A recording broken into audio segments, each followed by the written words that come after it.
What a joy it is to see you today. आप सब को देख के हम बड़े खुश हैं And it's an incredible privilege for us to share God's word with you. और हमारे लिए ये बहुत खुशी की बात है कि हम परमेश्वर का वचन आपके साथ बांट सकते What a हैं joy it is to start our physical service today. और बहुत खुश है कि हम आज कलीसिया शुरू कर सके जहां हम व्यक्तिगत रूप से आ सकते And हैं once again, we welcome you. और हम आपका स्वागत करते हैं And for those of us who are joining us online also, welcome to our service today. और जो ऑनलाइन सभा में भी जुड़े हैं उनको भी हम स्वागत करते हैं। Today I want to speak to you on a very interesting title. आज मैं बहुत ही एक इंटरेस्टिंग एक शीर्षक पे बोलने जा रहा हूँ And the title of my sermon is Stop Going to Church. और शीर्षक का जो टाइटल है वो ये है कि चर्च जाना बंद कर दें। Some of you are saying, Pastor, if you had told me that before, maybe I would not have come to service today. आप में से कुछ कहेंगे कि पास्टर अगर आप ऐसा बोलने जा रहे थे तो मैं आज चर्च नहीं आता। I could have attended the service at home in my pajamas. मैं घर से ही कलीसिया में सभा में भाग लेता अपने पजामा पहन के। Maybe if you're watching from home and you're going, oh, good, I didn't go today. Maybe it was a leading of the Holy Spirit that I didn't go to the physical service today. और जो लोग घर पे बैठे हैं अपने पजामा में और कह रहे हैं कि हाँ पवित्र आत्मा ने मुझे अगुवाई करी कि आज कलीसिया नहीं जाना है। But before you come to any conclusion, let me share what I feel God has placed in my heart. पहले कि आप समापन में आए मैं आपसे बात करना चाहता हूँ उस बारे में जो कि परमेश्वर ने मेरे दिल में डाला है। If you have your Bibles, turn with me to the book of Psalms chapter 92. अगर आपके पास बाइबल है तो आप मेरे साथ भजन संगीता बनाबे में आ सकते हैं। And as we start, let me make you a promise. मैं आपसे एक वादा करता हूँ If you apply what you're going to hear today, अगर आप अपने जीवन में इन बातों को लागू करेंगे जो मैं आज बताने जा रहा हूँ years from now, you're going to look back at this moment and say, this was when God began to do something very, very special in my life. सालों बाद जब आप मुड़ के इस समय को देखेंगे या इस पल को देखेंगे तो आप कहेंगे कि हाँ ये एक बहुत ही खास समय था जब परमेश्वर ने मेरे जीवन में कुछ अच्छा करना शुरू किया This is था। not an overstatement. ये मैं ज़्यादा नहीं बोल रहा हूँ। If you apply what we're going to be talking today, I believe you will begin to see God working in your life. अगर आप इन बातों को अपने जीवन में लगाएंगे तो मैं आपको बता सकता हूँ कि परमेश्वर आपके जीवन में कार्य करेंगे। I heard about a guy who ran into a pastor outside the church.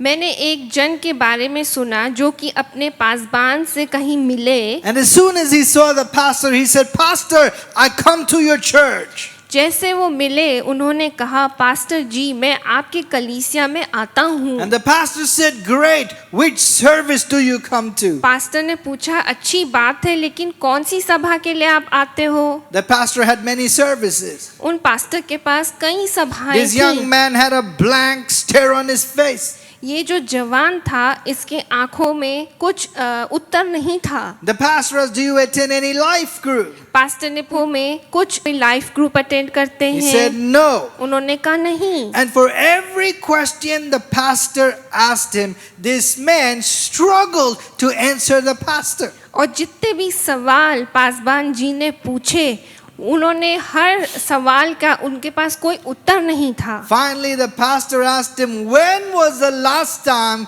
you attended church? आखिर में पास्टर ने ये पूछा कि कौन सा आखिरी इतवार था जब तुम कलीसिया आए थे? He said, Oh, it was a very, very long time ago. उनका जवाब था वो था कई समय पहले। Even I have met many people like that. मैं भी ऐसे कई लोगों से मिला हूँ। And it's people like this that have inspired me to preach this sermon today, even as we open our physical service, as we launch our church again, to preach on the title, Stop Going to Church. और इन्हीं लोगों की वजह से मुझे प्रेरणा मिली है इस शीर्षक पे बोलने के लिए, खासकर आज जैसे संडे में जब हम अपनी कलीसिया को खोल रहे हैं और लोगों को कह रहे हैं कलीसिया आने के लिए। Can you say it aloud with me? Say it with me. Stop going to church. आप क्या मेरे साथ बोल सकते हैं कलीसिया जाना बंद कर दें? My daughter asked me, Dad, she saw me preparing and she said, Dad, what are you going to speak this Sunday? इस हफ्ते मेरी बेटी ने मुझसे पूछा कि पापा जी आप किस विषय में बोलने जा रहे I हैं? told her I'm going to speak on this title and she said, how can you say like that? जब मैंने बोला कि मैं इस शीर्षक पे बोल रहा हूँ तो उसने पूछा कि आप ऐसे कैसे प्रचार कर सकते हैं? And even though I can't see you today, I feel there's a lot of people with a confused look right now. और जबकि मैं आपके साथ आमने सामने नहीं मिल सकता, लेकिन मैं जानता हूँ कि आपके चेहरे पे एक कंफ्यूज या बेचैनी वाला एक लुक है। So here's my sermon in a nutshell.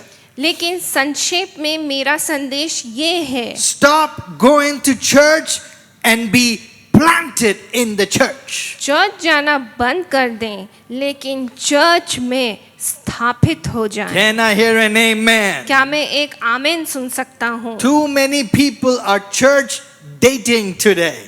आज में से कई लोग ऐसे हैं जो कि चर्च या कलीसिया के साथ डेट पे जाते हैं। Going from church to church. एक कलीसिया से दूसरी कलीसिया में जाते रहते हैं। Today going to church has become like going to a mall. Church जाना आज के दिन में ऐसा हो गया है जैसे कि मॉल जाना। Stop going to church and be rooted in the church. Church जाना बंद कर दें लेकिन अपनी कलीसिया में स्थापित हो जाएं। God's calling for you is not just to go to a church, not just to go to a building. और चर्च जाने का ये मतलब नहीं है कि कहीं जाना है या कहीं किसी बिल्डिंग में जाना है, But to be planted in the church. लेकिन एक कलीसिया में स्थापित होना है या जड़ पकड़ लेना To है become the church. ताकि आप एक कलीसिया बन जाएं, To be a light shining in a dark world. ताकि आप वो रोशनी बन जाएं जो इस अंधकार वाली दुनिया में चमके। Many people don't understand the concept of being planted today. आजकल कई लोग इस बात को समझ नहीं पाते कि कलीसिया में स्थापित होना या जड़ पकड़ना बहुत जरूरी है। We call them flower pot Christians. हम उन्हें कहते हैं जैसे कि गमले में फूल लगाए वाले मसीही। Today even many event organizers rent out flower pots. आजकल जब इवेंट्स होते हैं तो लोग किराए पे फूल वाले गमले सजाने के लिए देते हैं। One day the flower pot can be in this church. एक दिन वो जो गमला है वो इस कलीसिया में हो सकता है। In Coimbatore we have a church called In Touch. Coimbatore में भी एक चर्च है जिसका नाम है in touch. One time this flower pot can be in touch with the church. एक बार ये गमला इन टच वाली कलीसिया में हो सकता है। Next week this flower pot is out of touch with the church. और फिर अगले हफ्ते वो आउट ऑफ टच हो जाता है। Then the next week that flower pot, same flower pot can be in a political rally. और वही जो गमला है वो एक नेता घरी उसमें हो सकता है। One day Aam Aadmi rally, another day Congress rally. एक दिन आम जनता पार्टी में, एक दिन कांग्रेस पार्टी में। So this idea of being planted, where does it come from? ये जो आइडिया है कि स्थापित होना है या जड़ पकड़ना है, ये कहाँ से आता है? Psalms chapter 92 and verse 12 and 13. भजन संगीता बनाबे उसके 12 वचन में लिखा है। I'll read it for you. It says, "The righteous shall flourish like a palm tree. He shall grow like a cedar in Lebanon.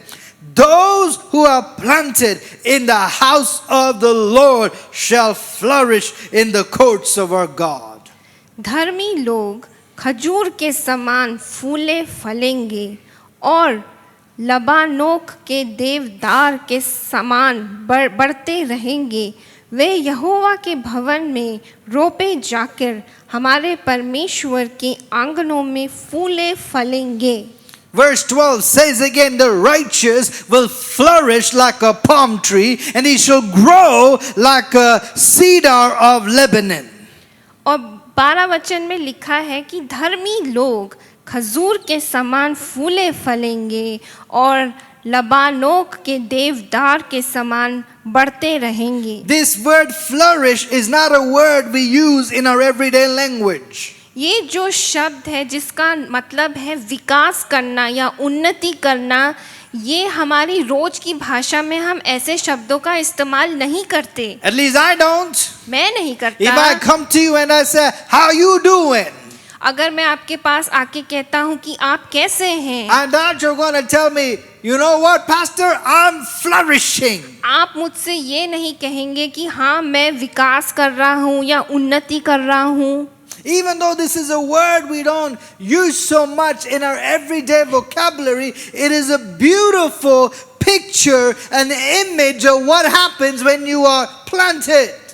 जबकि हम ये शब्द रोज अपनी भाषा में इस्तेमाल नहीं करते, लेकिन ये एक बहुत ही सुंदर शब्द है जिसका विवरण हम करते हैं जब हम स्थापित हो जाते हैं या जड़ पकड़ लेते हैं. Flourishing means to thrive, to grow, to prosper, to be blessed. विकास करना या उन्नति करना, इसका ये मतलब है कि हम अपने जीवन में संपन्न हैं, बढ़ रहे हैं, तरक्की पा रहे हैं, आशीष पा रहे हैं. It means when you're righteous, when you're planted, you're thriving, you're prospering. And the psalmist compares it. He says, you're like two trees. You're like the cedar and you're like the palm tree.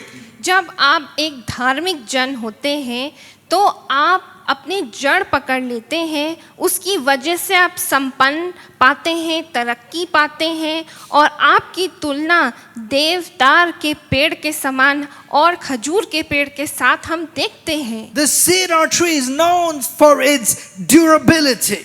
जो देवदार का पेड़ है वो हम देखते हैं उसकी सहनशीलता के लिए. They were pleasant to look at, वो बहुत सुंदर थे देखने में, pleasing to smell. बहुत अच्छी उनमें से महक आती है. So for example, when Solomon built his temple, जब सोलोमन ने उस मंदिर को बनाया, he made the columns, the beams, the posts, and the roof out of cedar because his building was designed to last for centuries. जब उसने परमेश्वर का घर बनाया तो उसने जो खंबे जो उसमें थे या जो उसकी जो छत थी या जो उसमें जो खंबे या खड़े थे उसने देवदार से बनाए जो कि सदियों के लिए खड़ी हो सकती है. So we're being compared to flourish like the cedar tree that's durable, that's strong, that's lasting. तो हमारी ये तुलना देवदार के पेड़ के समान होती है जिसमें सहनशीलता है और वो कई सालों या सदियों तक सहनशील या दृढ़ रहता है. And smells good. और उसमें से महक आती है जो कि हमें प्रसन्न कर देती है. Then he says we'll be like the palm. What is the palm tree known for? और फिर वचन कहता है कि हम खजूर के पेड़ के समान होंगे. The palm tree is symbolic of victory and triumph and even resilience. जो खजूर का पेड़ है वो ये दर्शाता है कि हम विजय का प्रतीक हैं या लचित लता के. So we're flourishing, we're triumphant, and we're victorious, the psalmist says. और हम संपन्न हो रहे हैं और विजयी हो रहे हैं और अपने जीवन में आगे बढ़ रहे हैं. In the Corinthian games, when somebody won, they would be presented with the palm branch. That was their gold medal back in those days. उन दिनों में कोरिन्थ देश में जब गेम्स होते थे तो जब कोई जीतता था तो उनके हाथ में खजूर के जो पेड़ का जो ब्रांच है उसे पकड़ा देते थे. वो सुनहरे मेडल के समान था. Here you go, congratulations, you're the champion. Here's a palm branch for you. तुम विजय हो, ये लो खजूर के पेड़ का एक ब्रांच या डाली कि आप चैंपियन हो. When Jesus rode into Jerusalem on a donkey, it was called the triumphal entry. जब यीशु मसीह उस गधे पे बैठ के यरूशलेम आ रहे थे तो वो विजय का एक विजय का एक प्रवेश था। And what did the people do? They waved palm branches at him. और लोगों ने क्या किया? उन्होंने खजूर की पेड़ की डालियों को परमेश्वर के सामने हिलाया। Now both these trees are evergreen trees. अब ये जो दोनों पेड़ हैं ये हमेशा ही हरे भरे रहते हैं। So there's life, there's strength, there's victory, there's fruit. तो उसमें जान है, उसमें फल है, उसमें विजय है, उसमें जान है। How you doing? आप कैसे कर रहे I'm हैं? flourishing. मैं अपने जीवन में विकास या उन्नति कर रहा I'm हूँ। blessed. I'm prospering. मैं आशीषित हूँ, मैं अपने जीवन में तरक्की पा रहा हूँ। The righteous will flourish. Say it with me. The righteous will flourish like a palm tree, and he shall grow like a cedar of Lebanon. जो धार्मिक जन है वो खजूर के पेड़ के समान विकास करेगा और लेबनान देश के जो देवदार के पेड़ के समान है उसकी तरह बढ़ेगा। Now listen carefully. The Bible doesn't say that those who go to church will flourish. It says those who are planted in the courts of our God, only they will flourish. वचन ये नहीं कहता कि जो लोग कलीसिया जाते हैं वो ही फलेंगे। वो ये वचन ये कहता है कि जब आप कलीसिया में स्थापित होंगे या जड़ पकड़ेंगे तो आप परमेश्वर की भवन में जैसे कि स्वर्ग की अदालतों में होंगे। Can I hear an amen? क्या मैं आमीन सुन सकता I हूँ? love the imagery. It says they will bear fruit in old age. They will stay fresh and green. मुझे ये बहुत ही सुंदर लगता है जब मैं इस बात को देखता हूँ कि वो जब बुजुर्ग हो जाएंगे तब भी वो जवान की तरह रहेंगे और जब वो आशीषित रहेंगे और फूले और फलेंगे। As every year passes by, I like this scripture more and more. जैसे हर साल गुजरता चले जाता है मेरे को ये वचन बहुत ही पसंद आता है। But unfortunately today, many of us don't speak like this. लेकिन आज कई लोग ऐसा नहीं बोलते। Instead of saying I'm spiritually flourishing, we might be saying honestly, I'm spiritually dry right now. हम में से कई कह सकते हैं कि हम आत्मिक तरीके से हम विकास नहीं कर रहे और हम आत्मिक तरीके से बड़े सूखे हो गए हैं। Instead of saying I'm thriving, emotionally thriving, you might say I'm emotionally withering. और ये कहने की जगह कि मैं अपने भावनाओं को लेके विकास नहीं कर रहा हूँ लेकिन अपने भावनाओं को लेके मैं सूख गया हूँ। Instead of saying I'm relationally connected, you might be saying I'm relationally barren. हो सकता है कि आप अपने संबंधों को लेके कह सकते हैं कि आप विकास नहीं कर रहे हैं और आप अपने संबंधों में जैसे कि बांझ हो गए हैं। Instead of saying I'm blessed, I'm financially blessed with breathing room to be a blessing to others. और ये कहने की जगह कि आर्थिक स्थिति में या आर्थिक रूप से मैं तरक्की पा रहा हूँ, You might say financially I'm hurting and restrained. और आप मुझसे कह सकते हैं कि आर्थिक रूप से मैं सूख गया हूँ या बहुत ही थक गया हूँ। Instead of saying spiritually I'm full of joy, I'm a blessing to others, I'm making a difference in people's lives. और ये कहने की जगह कि आत्मिक तरीके से मैं बहुत अच्छा हूँ और मैं औरों के जीवन के लिए एक आशीष का कारण हूँ। You might be saying I'm still searching, I'm still longing for that thing that will fulfill me on the inside. आप मुझसे कह सकते हैं कि मैं अभी भी उस बात को ढूंढ रहा हूँ, उस उद्देश्य को ढूंढ रहा हूँ जो मेरे खालीपन है उसको जो भर सके। So I go to church, but I'm not flourishing. मैं कलीसिया जाता हूँ लेकिन मैं स्थापित या फूल जिसमें से फल नहीं आता वैसा नहीं हूँ। Those who are planted are those who will flourish. जो कलीसिया में स्थापित या लगाए जाएंगे वही जो लोग हैं वो अपने जीवन में कामयाबी पाएंगे। See, we need to recognize that our life is a seed. हमारा जो जीवन है वो एक बीज के समान है And the seed has tremendous potential. और हम में वो एक जबरदस्त क्षमता वो देखते हैं। Potential to grow, वो क्षमता बढ़ने के लिए, to thrive, to multiply, to produce fruit, to be a blessing to others.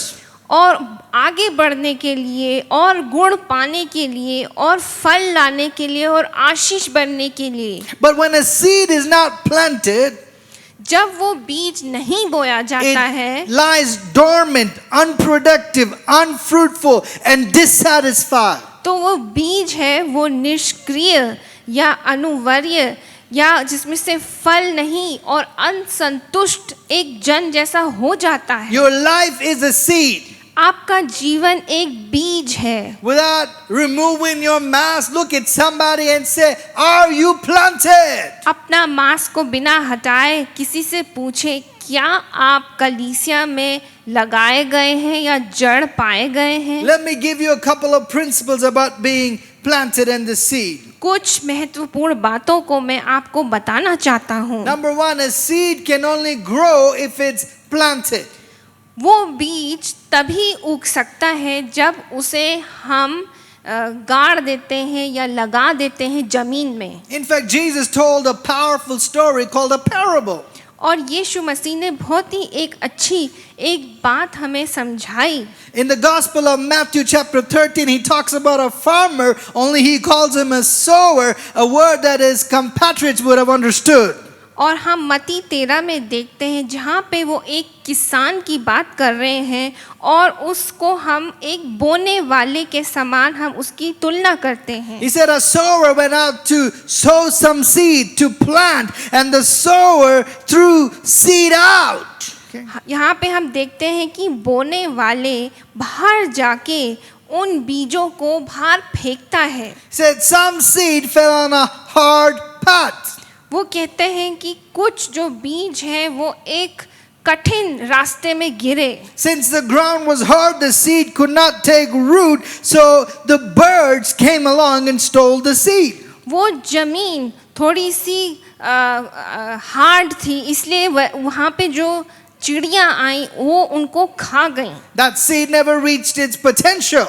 वो बीज अपनी क्षमता तक नहीं पहुँच पाए। Some seed fell in shallow soil. और कुछ बीज ऐसी धूल में गिरे जो कि गहरे नहीं था। It spurted up, but the roots never went deep. वो बड़े लेकिन जो जड़ थी वो नीचे तक नहीं गई। So whenever the sun beamed, it would wither up and die immediately.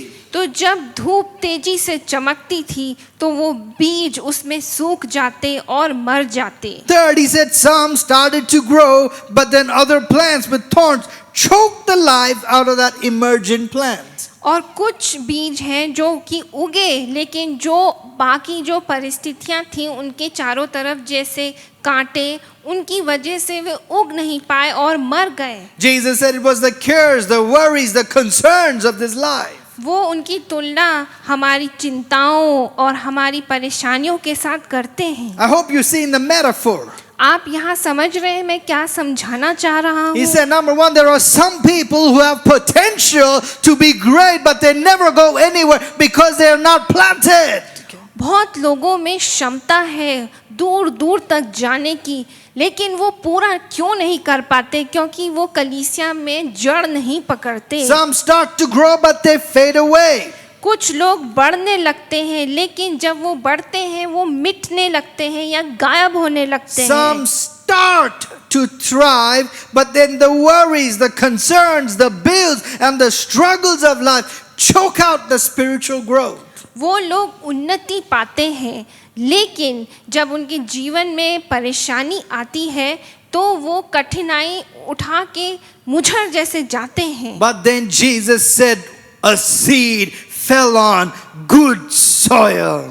लेकिन फिर परमेश्वर कहते हैं कि जो बीज है वो एक अच्छी मिट्टी में गिरते हैं। 30 times it multiplied, 60 times it multiplied, even up to 100 times that seed multiplied. उस बीज को जो गुड़ा है वो 30 या 60 या 100 समय ज्यादा फल लाती है। That one seed becomes a massive blessing because it was planted on good soil. वो एक बीज इतना फल लाती है क्योंकि वो एक अच्छी एक मिट्टी में जड़ पकड़े, just to make sure this is getting to you. Who is it that flourishes? Only those who are planted in the house of the Lord. मैं आपको ये कहना चाहता हूँ कि कौन है जो अपने जीवन में विकास पाते हैं, वो वही लोग हैं जो कि अपनी कलीसिया में स्थापित या जड़ पकड़े हैं. Second thing, we need to understand that going to church is not the same thing as being planted in the church. Church या कलीसिया जाना और कलीसिया में स्थापित होना, इन दोनों में एक अंतर है. There's a big difference and you can even understand it in the language. इन दोनों बातों में बहुत ही अंतर है और आप इन्हें समझ सकते हैं. For example, you can look at your family and say, do you want to go to church today? आप अपने परिवार को देख के पूछ सकते हैं कि क्या आप कलीसिया जाना चाहते हैं. And they might say, nah, not today. वो कह सकते हैं नहीं, आज नहीं, We're kind of busy. हम थोड़े से व्यस्त हैं, There's a lot going on. बहुत कुछ हो रहा है, There's a cricket game. एक क्रिकेट का खेल We're चल kind रहा of है, tired. हम थके हुए हैं. Can't we just go out instead and have a relaxing day? क्या हम कहीं और जाके कहीं आराम से दिन नहीं बिता सकते? The kids, we have kids, we can't go. और हमारे Children. पास बच्चे हैं और हम नहीं जा सकते. Listen, when you're planted, you won't even ask that kind of question. जब आप कलीसिया में स्थापित हैं तो आप ऐसा सवाल पूछेंगे भी नहीं. Why? Because church is not a destination you attend. Church is a posture. It's who you are. कलीसिया एक स्थान नहीं है जहां आपको पहुंचना है. कलीसिया एक पोस्चर है या एक तरीका है जिसमें आपको होना जरूरी है. We don't ask ourselves, are you going to church today? It's not negotiable. हम पूछते हैं कि क्या आपको कलीसिया जाना है, तो ये एक बात है जो कि योग्य है. In my family, we never say, are you going to church? It's because we are the church. हम अपने परिवार में ये नहीं पूछते कि क्या आप कलीसिया जा रहे हो, क्योंकि हम एक कलीसिया हैं. It's not a destination we go to. It's an identity. It's who we are. ये एक स्थान नहीं है जहाँ हमें जाना है, ये हमारी पहचान है, ये वो है जो कि हम हैं. Just like you don't say, hey, does anybody want to eat today? जैसे कि आप में से कोई ऐसा नहीं पूछता कि किसी को क्या आज खाना है. Who wants food? Come on, anybody feel like eating? किसी को खाना है, Anybody hungry? किसी को भूख लगी है. Even my daughter who doesn't like to eat, when she doesn't eat, she gets cranky. मेरी बेटी जिसको खाना बिल्कुल पसंद नहीं है, वो भी थोड़ी सी चिड़चिड़ी हो जाती है जब उसे खाना नहीं मिलता. We don't say, do you need oxygen? Anybody need oxygen? आप में से कोई ये नहीं पूछता कि क्या आपको ऑक्सीजन चाहिए. Who's in the mood for oxygen? Come on. किसको मूड है आज ऑक्सीजन के लिए. We don't say that because it's essential. हम ऐसा नहीं बोलते क्योंकि हमारे लिए जरूरी है. And church is essential. और कलीसिया जाना जरूरी है. Now the word church comes from the Greek word called ecclesia. जो ये शब्द एक्लीसिया है वो ग्रीक भाषा से आता है. And it means two things. और इसके दो मतलब हैं. Some of you might remember this from our church series. आप में से कुछ याद करेंगे जब हमने सीरीज की थी कलीसिया पे. Number one, the word ecclesia means a gathering or an assembly. इसका मतलब है एक साथ इकट्ठा होना. So in other words, if you listen to a preacher online, and that's good, and I recommend that. और शब्दों में मैं ऐसा बोलूँगा कि जब एक प्रचारक ऑनलाइन बोलते हैं, हाँ वो अच्छा है और मैं आपसे कहूँगा कि आप सुने. But listening to a preacher is not the same as being planted in a church. लेकिन उन पासबान को सुनने से ज़्यादा जरूरी है कि आप एक कलीसिया में स्थापित हों. Listening to a YouTube sermon, listening to a TV message, no, that's not being planted in a church. YouTube पे सुनना या ऑनलाइन में किसी सभा में सुनना, उसे हम कलीसिया में स्थापित होना नहीं कह सकते. I feel good today. मेरे को अच्छा लग रहा है ये बोलते हुए. I feel this COVID-19 has messed with our heads a little bit. ये कोविड बीमारी ने हमारे दिमाग को थोड़ा सा गड़बड़ा दिया है. I'm afraid some of you might have got too accustomed to online service. मैं सोचता हूँ कि कई लोग आप में से ये सर्विस जो कि ऑनलाइन हो रही है उसके लिए आप खुश हैं? That's why when I was praying, God, what to preach as we start this church, God gave me this interesting word. He said, tell my people to stop going to church and learn to be planted in the church. इसलिए जब मैं अपनी कलीसिया खोलने जा रहा हूँ और मैं परमेश्वर से पूछ रहा था कि मुझे किस विषय पे बोलना है, तो परमेश्वर ने ये विषय दिया आपके लिए।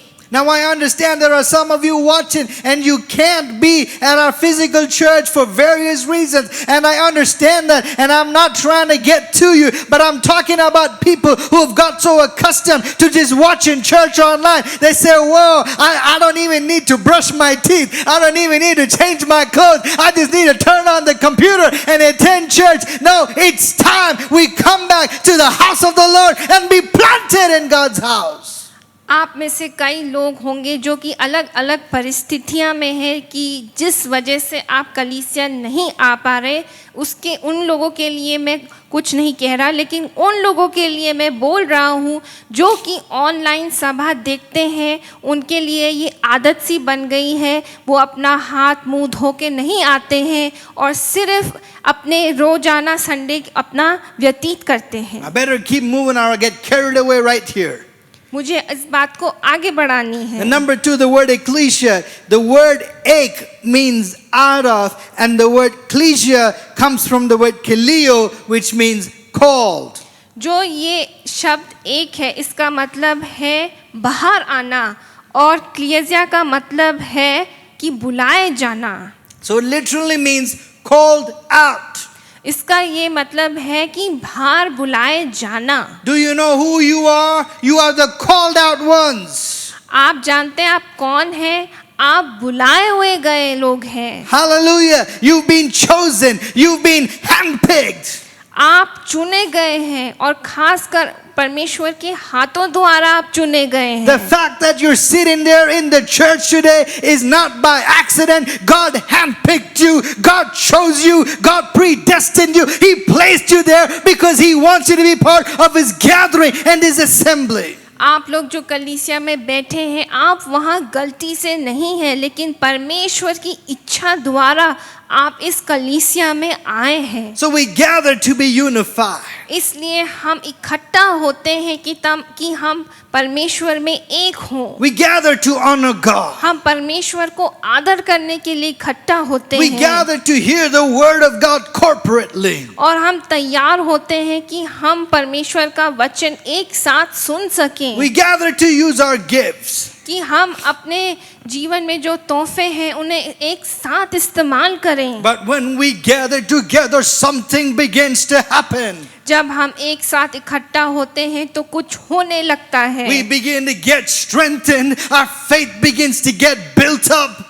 हम लोग ताकत महसूस करते हैं और हमें लगता है कि हम बढ़ाए जा रहे हैं अपने जीवन में। Whether you realize it or not, when you begin to move with other people who believe in the faith, have the faith, whether you realize it or not, your faith begins to get built up. You're not going to walk out today the same way you came. जब आप उन लोगों के साथ होते हैं जो कि आपके विश्वास को बढ़ाते हैं, तो जिस तरीके से आप अंदर आते हैं आप उस तरीके से बाहर नहीं जाएंगे। So there's a massive difference between going to a building and being plugged into a calling, plugged into a movement. तो इस बात में बहुत अंतर है कि किसी आप बिल्डिंग में जाएं और एक कलीसिया में स्थापित हों। Are you with me today? क्या आप मेरे साथ हैं? Let me give you two scenarios. मैं आपको दो सीन दिखाना चाहता हूँ। Two kinds of people, will call them person A and person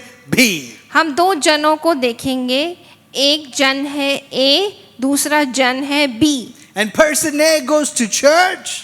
ए जो जन है वो कलीसिया जाते हैं। Says, my God, I didn't expect the church to be so good. मैंने कभी सोचा नहीं कि कलीसिया इतना अच्छा होगा। Says, that song spoke to me. वो गाने ने मुझसे बात करी। That message spoke to me. उस संदेश ने मुझसे बात करी। That person was so kind, it touched me. वो जन इतना करुणा से भरा था कि मेरे दिल को छू गया। When the pastor gave an altar call, I lifted my hands and gave my life to Jesus. जब परमेश्वर ने जब पास्टर ने ऑल्टर कॉल दिया तो मैंने अपना हाथ उठाया और यीशु को अपना जीवन दे दिया। But what doesn't happen in person A is this. लेकिन जो जन ए है उसमें ये बात नहीं होती। They don't ever connect with other believers. वो जो बाकी विश्वासी हैं उनके साथ जुड़ नहीं पाते। They never take on the mission of the church. They don't connect with the mission for themselves. जो कलीसिया का जो मिशन या दर्शन है उसमें वो अपने आप को नहीं मिलाते। They go to church, वो चर्च जाते हैं but they're not planted. लेकिन वो वहाँ स्थापित या जड़ नहीं पकड़ते। They're not involved. They're not connected. वो किसी बातों में भाग नहीं लेते। There's no giving. There's no contribution. कुछ देना नहीं होता। There's no serving. There's no real emotion behind it. वो सेवा नहीं करते, अपने भावनाओं को नहीं दिखाते And they're still going to church. और फिर भी वो कलीसिया जा रहे 3 हैं। years down the road, 3 साल बाद, and I guarantee it, और मैं ये गारंटी you'll करता see them हूँ, for every Easter, every Christmas, every special meeting. आप उन्हें ईस्टर, क्रिसमस और हर खास सभा में जरूर देखेंगे। But their kids are struggling. लेकिन उनके बच्चे कठिनाइयां उठा रहे Their हैं, marriage is struggling. उनकी शादियों में मुश्किलें हैं, They're struggling in their finances. वो अपनी आर्थिक स्थिति में कमजोर They're हैं, not flourishing. वो तरक्की नहीं पा रहे, They're saved. वो बचाए गए They हैं, might even go to church. वो कलीसिया भी जाते But होंगे, they're not flourishing. लेकिन वो विकास नहीं कर रहे। Now person B goes to church. अब ये जो जन बी है वो कलीसिया जाते हैं, Let's say they have a similar experience. उनका भी वही अनुभव हुआ। Oh, I love the church. हाँ, मेरे को कलीसिया बहुत पसंद है, The song spoke to me, the message spoke to me, somebody touched me. गाने ने, संदेश ने या किसी जन ने मेरे को छुआ। But person B begins to connect with other believers. लेकिन जो बी जन है वो और लोगों के साथ जुड़ने लगता है, Build some relationships. वो अपने संबंध को औरों के साथ बनाता है। Before you know it, somebody is praying for them पहले कि कोई उनके लिए प्रार्थना करे, and they're praying for someone else. वो किसी और के लिए प्रार्थना And कर they रहे हैं recognize God has given them gifts. और वो देखते हैं कि परमेश्वर ने उन्हें तोहफे दिए And हैं instead of just being a spectator at church, they use their gifts for the church. और सिर्फ कलीसिया में बैठ के आके देखने के अलावा वो कलीसिया में अपने आप को उपलब्ध करते हैं। Suddenly, the church is not a destination they attend, it's an identity they embrace. इसलिए कलीसिया उनके लिए एक स्थान नहीं बन जाती जहाँ पे उनका लक्ष्य है, लेकिन वो एक जन बन जाते हैं जो अपने आप को स्थापित कर देते They हैं, become part of the family of God. वो उस परिवार के एक हिस्सा बन जाते हैं। Let me give you 2 things that happen when you're planted. 2 चीजें होती हैं जब आप कलीसिया में लगाए जाते हैं। Number 1, when you're planted, your roots grow deep. जब आप लगाए जाते हैं, जो आपकी जड़ें हैं वो गहरी होती चली जाती हैं। Let's read Jeremiah chapter 17 verse 8, and I'll read it for you. For he shall be like a tree planted by the waters, which spreads out its roots by the river, and will not fear when heat comes, but its leaf will be green, and will not be anxious in the year of drought, nor will cease from yielding fruit. वह उस वृक्ष के समान होगा जो नदी के किनारे लगा है और उसकी जड़ जल के पास फैली हो। जब धूप होगी तब उसको ना लगेगी, उसके पत्ते हरे रहेंगे और सूखे वर्ष में भी उनके विषय में कुछ चिंता ना होगी, क्योंकि वह तब भी फलता रहेगा। They're like trees that are planted along the riverbank.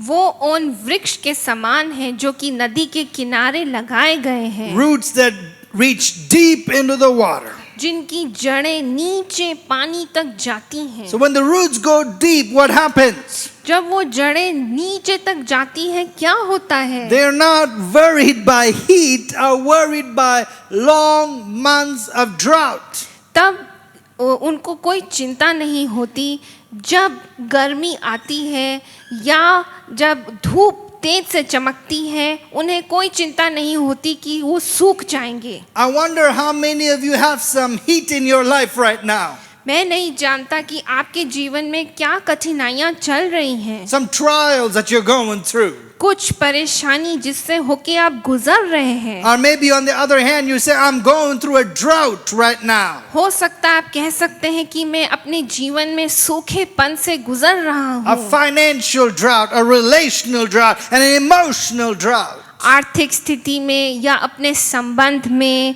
या अपने भावनाओं में आप अपने आप को सूखा देखते हैं। How many of you can say life is not going the way I expected it to go? आप में से कितने लोग कह रहे हैं कि आप उस तरीके से नहीं जी रहे जिसकी आपने कल्पना की थी। But the scripture teaches us when our roots grow deep, we're not bothered. We're not bothered by the heat. We're not bothered by the drought because I am connected to a source that is greater than any other problem that I can face. जब मैं ये वचन पढ़ रहा था तो मैंने जब देखा कि जब ये जड़ें नीचे तक जाती हैं तो मेरे को किसी बात की परेशानी या कठिनाई नहीं हो सकती। In fact, I was doing some research on roots. मैं इन जड़ों के बारे में कुछ पढ़ाई कर रहा And I था found there's a tree called the redwood trees, and they're the tallest living things on planet Earth. और मैंने देखा कि एक पेड़ है जिसे हम कहते हैं रेड ट्री या लाल वृक्ष, जो कि हम देखते हैं They can grow up to 30 stories high. वो 30 मंजिल लंबे उग सकते हैं। My wife and I used to live on the 15th floor in an apartment in Gurgaon. मेरी पत्नी और मैं गुड़गांव शहर में 15वीं मंजिल में रहते थे। Many trees didn't even reach to the 5th or the 7th floor. कितने पेड़ तीसरे या 5वीं मंजिल तक भी नहीं पहुंचते थे। But this is a Gurgaon skyscraper right there, 30 stories high. लेकिन ये गुड़गांव के स्काई स्क्रेपर्स की तरह है, 30 मंजिल लंबा And it's so wide a car can go through it. और इतना चौड़ा कि एक कार उसके बीच से जा सकती है। How in the world does a tree grow 30 stories high? कैसे एक वृक्ष 30 मंजिल लंबा उग सकता है? I'll tell you how. It's because their roots grow deep. क्यों? क्योंकि जो उनकी जड़ है वो नीचे तक बढ़ती जाती है। The root system goes about 100 feet deep. उसके जो जड़ हैं वो 150 फीट नीचे तक जाते But हैं। it's not just that. Its roots also begin to grow sideways parallelly.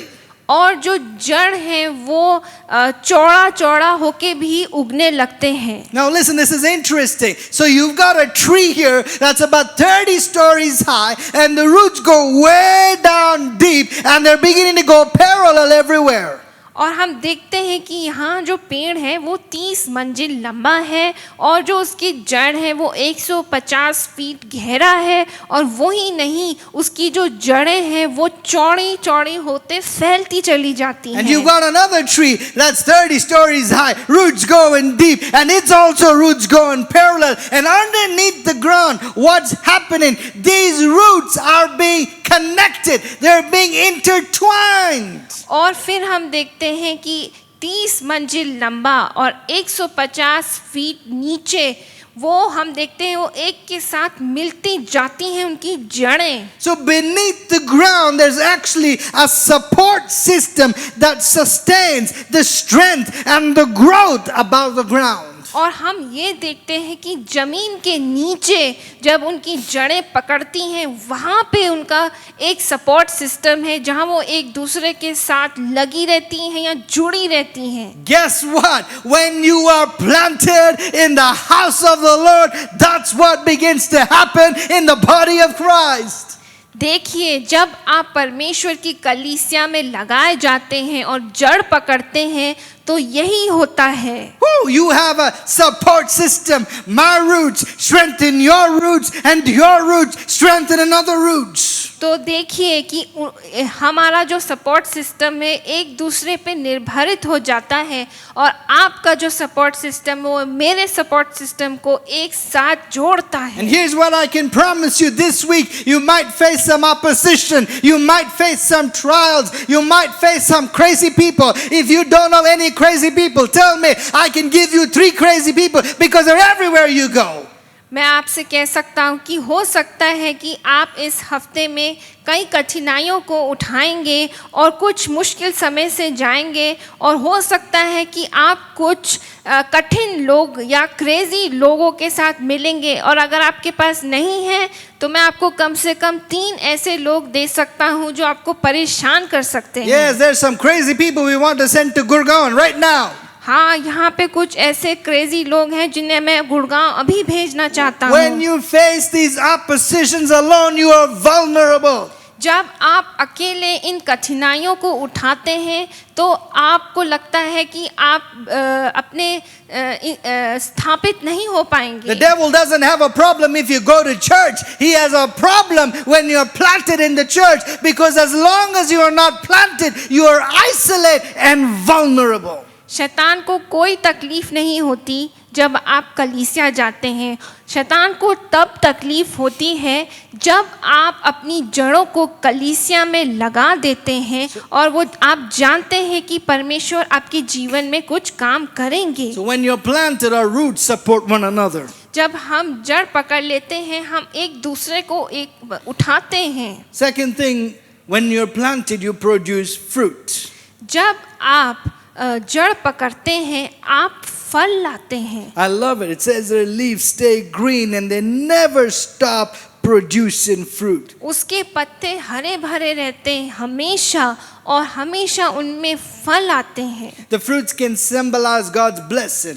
जो फल हैं वो दर्शाते हैं परमेश्वर की आशीषों को। Prosperity, abundance, success. तरक्की, उन्नति, सफलता। I've seen people who are planted in the church, and God has taken these ordinary people and did extraordinary things with them. मैंने देखा है लोगों को कलीसिया में जड़ पकड़ते हुए, और वो साधारण लोग हैं लेकिन परमेश्वर के भवन में जड़ पकड़ के वो असाधारण काम अपने जीवन में कर रहे हैं। I've seen it countless times with my eyes. That's why I'm preaching to you today. मैंने इसे अनगिनत रूप से देखा है, इसलिए मैं आपको ये बात प्रचार कर रहा हूँ आज। That's not the fruits I want to talk today. I want to go a little deeper. इन फलों के बारे में नहीं, मैं और गहरी बात आपको समझाना चाहता In the हूँ। book of Galatians chapter 5 and verse 22, Paul talks about the fruits of the Spirit. और गलतियों 5 उसका 22 में वो दिखाते हैं कि जो तोहफे हमें आत्मा के मिलते हैं। And he calls them spiritual fruits. When we're connected to the spiritual one, God produces spiritual fruit. जब हम इनको मिला लेते हैं तो एक फलदायक एक जीवन हमें मिलता है। Paul says their love, joy, peace, patience, kindness, goodness, gentleness, faithfulness, self-control. और जब हम देखते हैं कि इसमें प्रेम, खुशी, शांति, धीरज और करुणा, भलाई और विश्वास योगी, हम अपने जीवन में ऐसे फल देखते हैं। See, when you're planted, even when you're in a difficult time, a difficult season, but when you're planted, love still comes out. जब आप लगाए जाते हैं और जब कठिन समय आपके जीवन में आते हैं, तब भी हम देखते हैं कि जो प्रेम है वो तब भी हमारे से बाहर आता है। Joy comes in the middle of a trial.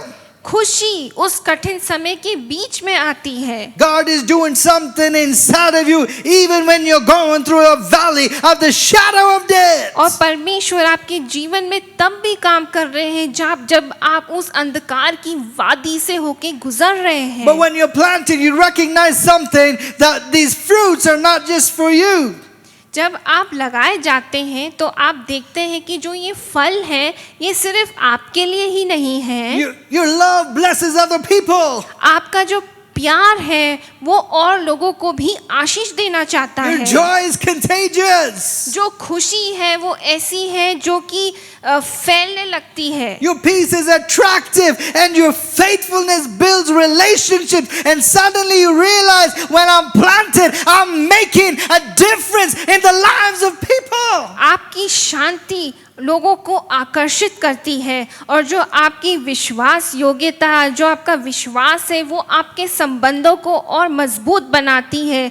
और एकदम से आप देखते हैं कि जब आप लगाए जाते हैं तो आप लोगों के जीवन में अंतर लाने लगते हैं। I hope you understand it. Suddenly you realize, I'm praying for somebody else. I'm being a voice of encouragement to somebody. तब आप देखते हैं कि आप किसी और के लिए प्रार्थना कर रहे हैं और आप किसी और को उत्साहित कर रहे हैं कठिन समय से, And you're beginning to make a difference. और आप लोगों के जीवन में एक अंतर लाने लगते हैं। And you say, even though I can't change the world all at a time, I'm changing one person's world at a time. And that's how we change the world, one at a time. और आप कह सकते हैं कि मैं दुनिया को तो नहीं बदल रहा, लेकिन मैं एक एक करके एक एक जन के जीवन में बदलाव ला रहा हूँ, जो कि जीवन में बड़े तरीके से बदलाव लाएगा। So when you put down roots, you realize your life is getting changed. जब आप अपने को लगाते हैं और जड़ पकड़ते हैं तो आप देखते हैं कि आपका जीवन है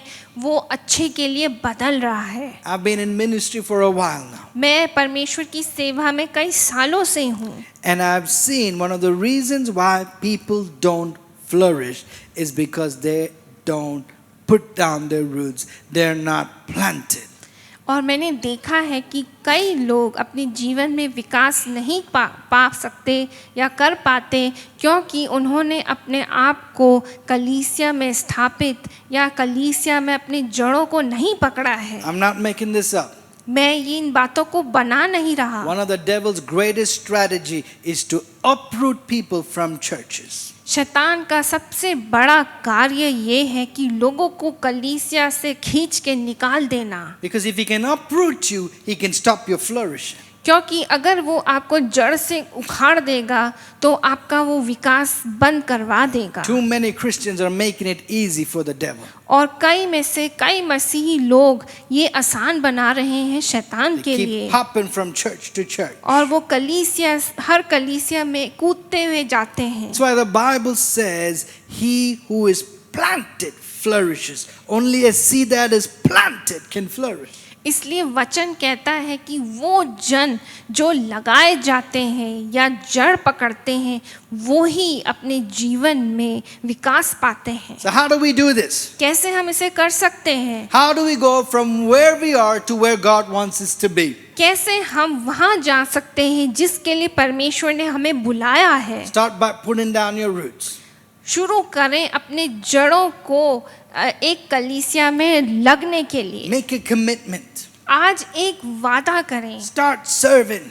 सेवा करें कलीसिया में, Build relationships. अपने संबंधों को बनाएं। Even today, get to know some people before you go. आज भी किसी को जानना चाहे पहले कि आप घर जाएं। We have life groups to build relationships. और हमारे कलीसिया में लाइफ ग्रुप्स हैं ताकि हम एक दूसरे के साथ संबंध बनाएं। Find a place today to serve in the church. एक जगह ढूंढे कि आप कलीसिया में कैसे सेवा कर सकते I'm हैं। happy to declare we have no unemployment in our church. मैं खुश हूँ ये बोलने के लिए कि हमारे कलीसिया में कोई ऐसा जन नहीं है जिसके पास कोई काम या नौकरी नहीं है। Start giving. आज देना शुरू कर This is दें। how practically you can be planted. ऐसे ही आप प्रैक्टिकली आप अपने आप को स्थापित कर You सकते say, हैं। I'm committed for the long haul. बोलिए मैं लंबे समय के लिए अपना वादा करता हूँ, In the good days and the hard days. कठिन दिनों में और अच्छे दिनों में। Not just when the sun's shining and ooh la la la. सिर्फ उन्हीं दिनों में नहीं जब धूप खुशी से चमकती है, But even when the wind is beating against you, you say, I am planted. उन दिनों में भी जब हवा इतनी तेज चलती है कि आपको लगता है आप गिर जाएंगे, तब भी अपने आप को स्थापित करें। Now, if there is an off chance that you don't like our church, it is with a heavy heart that I will tell you, please find another church that you can be planted in. अगर आप में से कोई है जिसको हमारी कलीसिया पसंद नहीं है, तो मैं अपने भारी दिल से ये कहना चाहता हूँ कि आप ऐसी एक कलीसिया ढूंढें जहाँ आप अपने आप को लगा सकते हैं। Many people are searching for the perfect church. बहुत लोग एक सिद्ध कलीसिया को ढूंढते हैं। Let me tell you, there is no perfect church, and even if you find a perfect church, it will not be perfect anymore because you have joined that church.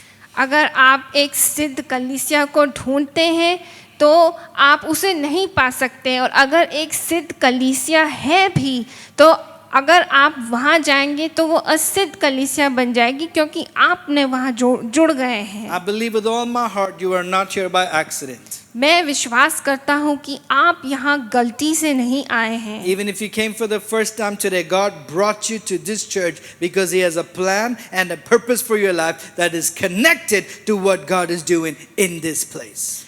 और अगर आप हमारी कलीसिया में आए हैं तो आप परमेश्वर की बड़ी इच्छा के अनुसार आए हैं, और परमेश्वर ने आपके जीवन के लिए बहुत बड़ा उद्देश्य रखा है। So this morning as we restart our physical service, I'm telling you, let's do it. It's time. Let's do it. Let's get planted in the house of the Lord. और आज जब हम अपनी कलीसिया को खोलते हैं, हमें ये करना ज़रूरी है कि हम अपने आप को कलीसिया में स्थापित कर लें, या लगाएं या जड़ पकड़ लें। God's word is clear. Only those who are planted will flourish. परमेश्वर का वचन साफ कहता है कि वही लोग जो अपने आप को कलीसिया में लगाते हैं। Some people say, well, I tried it. I went 3 weeks in a row and nothing happened. कुछ लोग कह सकते हैं कि मैं 3 हफ्ते लगातार गया और कुछ नहीं हुआ। Listen, it takes time for a tree to grow.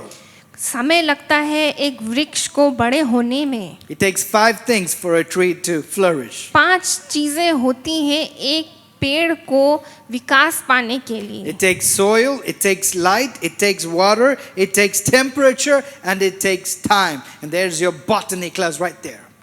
और इसमें समय लगता है क्योंकि उसके लिए मिट्टी चाहिए, पानी चाहिए, एक सही टेम्परेचर चाहिए और समय चाहिए जो कि उसको बढ़ाने में मदद करे। It takes soil, and your heart is the soil. It should be a good soil.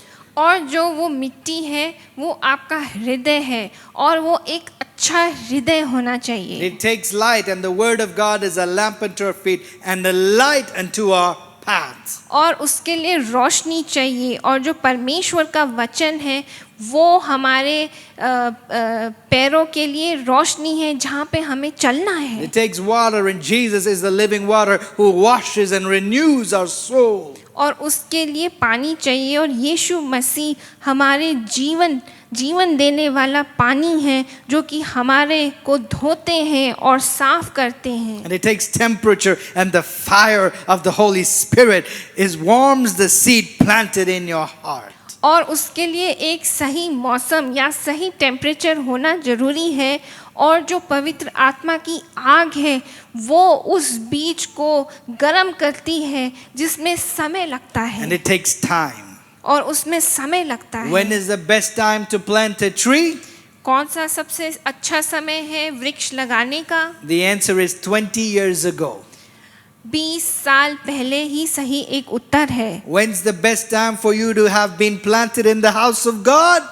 सबसे अच्छा समय कौन सा है परमेश्वर के भवन में लगाए जाने का? The answer is 20 years ago. 20 साल पहले एक सही जवाब है। When's the next best time? कब है अगला अच्छा समय? The next best time is now.